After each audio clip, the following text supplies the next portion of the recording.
Hello and welcome to Filmmaker Friend episode 3. This video is going to be the start of a sort of trilogy of episodes all talking about composition in a frame and how to frame up a shot. And in this video we're going to be talking about the rule of thirds. Let's get into it.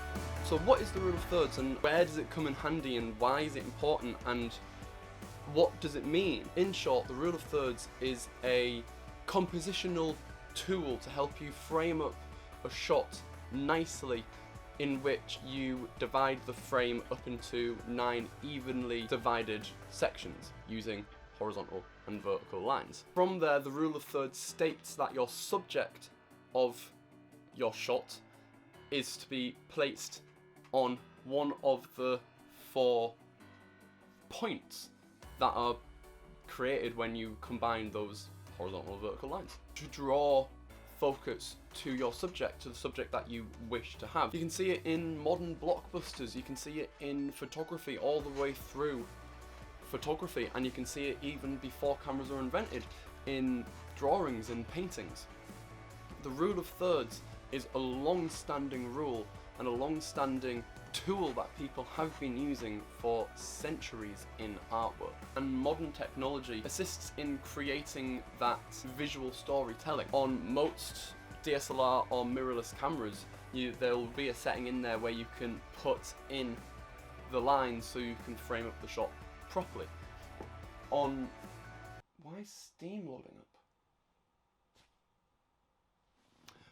As I was saying, on your computer, Photoshop, After Effects, Premiere Pro, you can put in the rule of third guidelines to help you adjust a shot if you need to. Lining up a frame using the rule of thirds is one of the first compositional tasks that you'll be asked to do when first learning how to take photos or take videos. And that's what we're going to look at today. We're going to be going downstairs in the house and we're going to be going out and about taking photos and videos to practice the rule of thirds in a practical setting, using people, using objects, using anything that we can find to create the rule of thirds. So without any further ado, let's get to it. Let's go.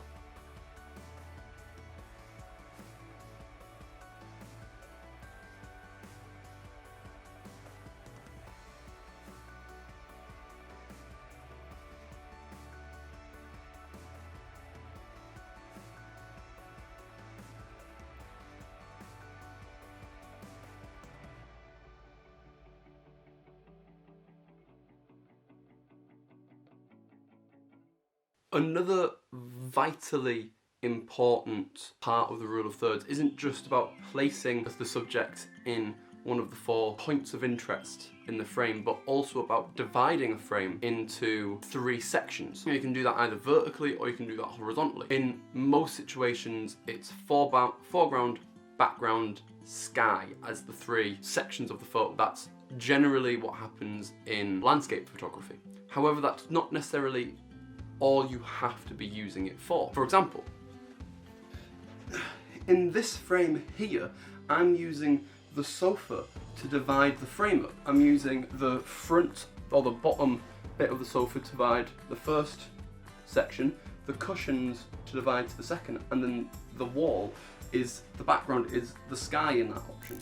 In this photograph that I've just taken outside, you can see that I'm using the grass in the lower third, the fence as the middle section, and then the sky and next door as the upper third. You can separate them into 3 different sections. Using the guidelines is very, very important to create a nice frame, not just the points and placing it there, but also placing your camera in a way and manipulating the angle, the tilt, the zoom of your camera to place everything nicely in the frame is what separates a decent photo of a subject to a really nice, good quality photo of that same subject. All I was doing here between these 2 photos of the same ball in the same area with the same lighting, all the difference is moving the camera around, is slightly lowering the camera, zooming in slightly to compress the image to make the fence seem taller than it was, fill out that middle section in the background. I lined up the third on this side of the frame over here.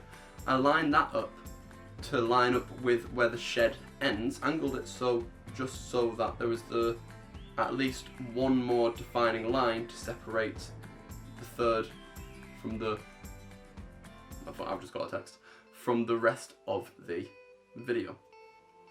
So yeah, let's keep going.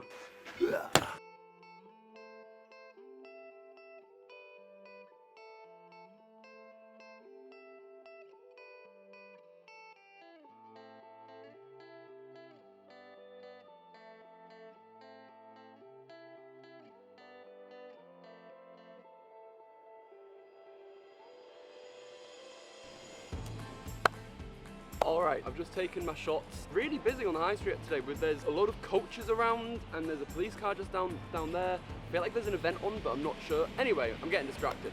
So, what I thought I'd speak to you now before I leave you off is what you can use the rule of thirds is good at and how you can use it properly. But first off, it is great for an over-the-shoulder shot when you're filming a conversation. When you're filming a conversation between two people and you're doing a back and forth and you're doing an over-the-shoulder and a reverse shot of that.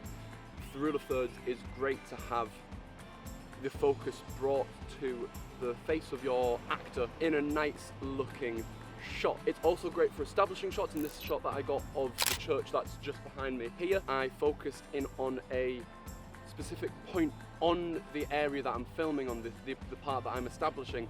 In this case I chose the clock face on the church, and that created a nice establishing shot using the rule of thirds. And then even now, when doing a piece to camera, so this would be good for documentaries, this would be good for interviews, this would be good for like a presenter talking to a camera about a news piece. This is a great way to show something behind the presenter while still having them in frame and in focus and being the focal point of the piece. This is a great example of using 2 points of interest as well and helping frame that rule of thirds. Because I've got me here, obviously you've got the church in the background, but the leaves here, just in this area here, is also another one of the points of interest. So it creates that interesting looking shot. The rule of thirds works best when you have 2 points of interest or 2 subjects that are on those points of interest on your frame. However, it is worth saying that the rule of thirds does tend to fall short in areas, and the main area that it tends to fall short in is when you have more than one subject. Like if it's a group shot and you've got more than 2 people in a shot, the rule of thirds tends to get forgotten and tends to get thrown away because there's so many subjects in the shot. It's difficult to track of it all and have it framed up nicely. I hope you guys enjoyed this video. I hope you guys learned something about the rule of thirds, and I hope you guys start using the rule of thirds in your photography, in your filmmaking, and in any other form of visual storytelling that you choose to partake in. But anyway, this has been the 3rd episode of Filmmaker Friends. Come back next week for when we talk about our 2nd subject on composition, and we're going to be doing symmetrical shots and balancing a shot. Perfect timing with that coach coming in. You probably can't hear me now. Anyway, and another one. Anyway, I will see you guys next week. Bye.